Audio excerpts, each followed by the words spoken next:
Hello, my name is Michael Pierre, editor of ScriptureLink News, SACNS, and the contents of this broadcast are copyrighted.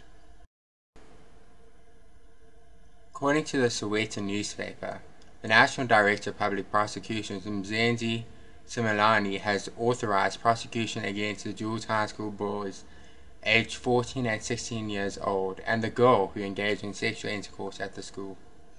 The pupils appeared in the Johannesburg Magistrates Court yesterday. The boys were released to the custody of their parents while the girls' inquiry continues. The boys will appear again on December 1st. Swang Nang, Legal Advocacy Centre spokesperson Lisa Vetten, said it was dubious that the girl was also being charged. It is a surprise charge. The girl was drugged before she was raped. She was not in a state to give consent. It is deeply concerning because the boys even recorded the incident. I don't understand why they are charging her, she said.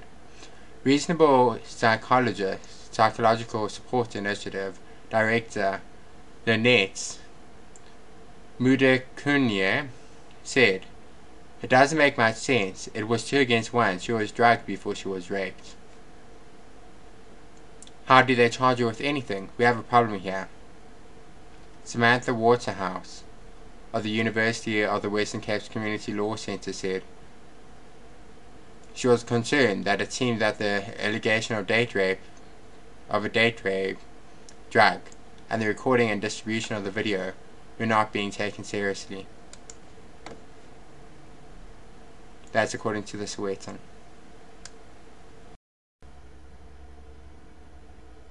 Mzenzi Simelane of the National Prosecuting Authority has decided to charge 2 boys accused of gang raping and videotaping it while other students watched and laughed.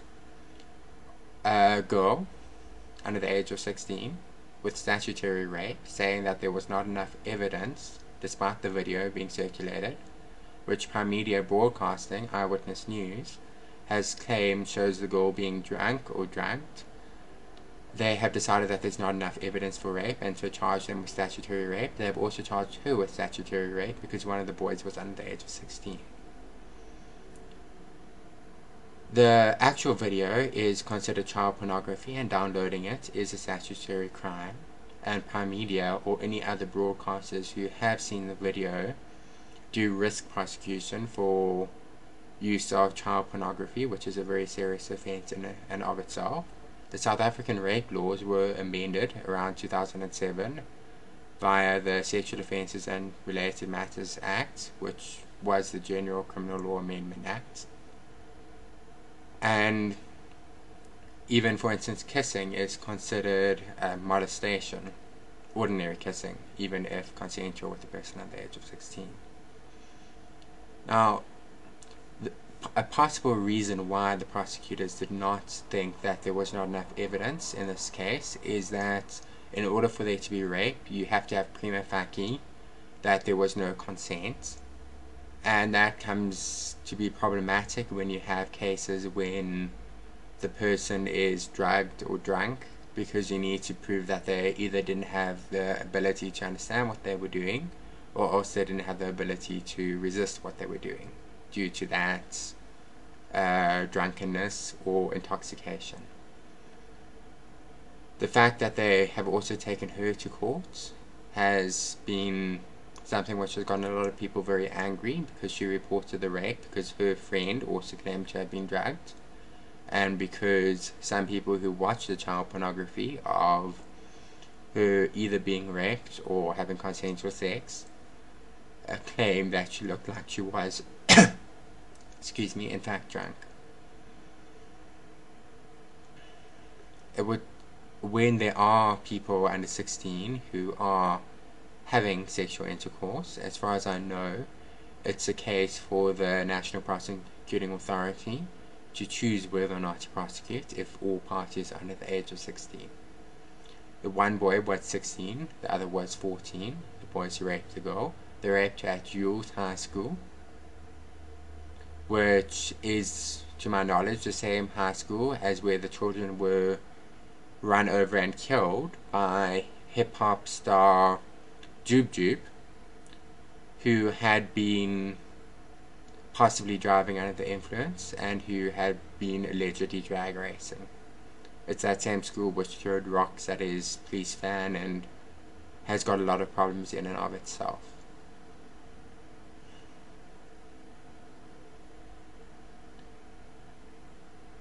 Whether or not there was enough evidence to prove rape does possibly show the weakness in the South African law in dealing with rape. It's very, very hard to prove rape, which may be a good thing or may be a bad thing. However, it's very likely that the boys involved, unless they can be proven not to have consented or to understand or to be too young to do so, which is still possible, it's very likely that they at least will be charged and arrested with statutory rape. And hopefully she will not be, if it's shown that she does seem to be drunk, that she does seem to not understand what's happening.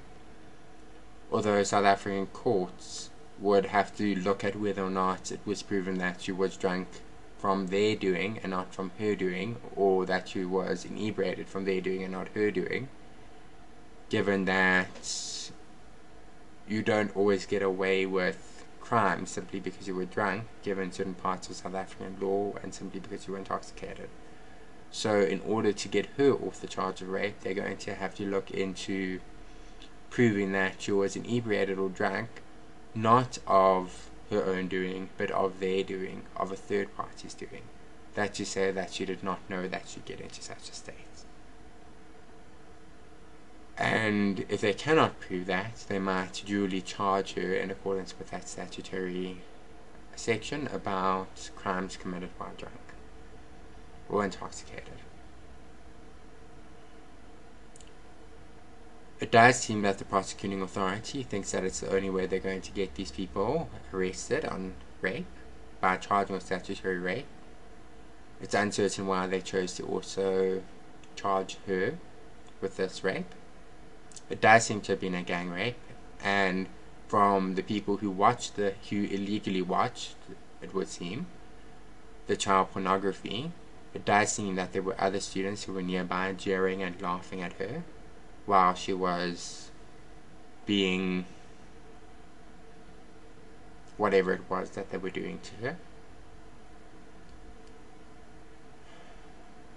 Hopefully this case, which is one of 4 rape cases this week to do with children, it would seem, does go the right way. Hopefully she gets acquitted and they get convicted. That's what would be good for the media perception of the case, hopefully.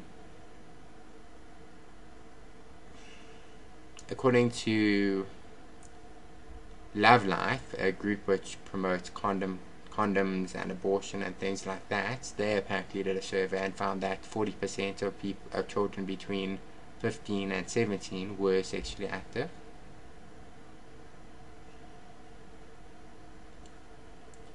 And according to independent newspapers, who are owned by the same people who own the Independent paper, according to them, there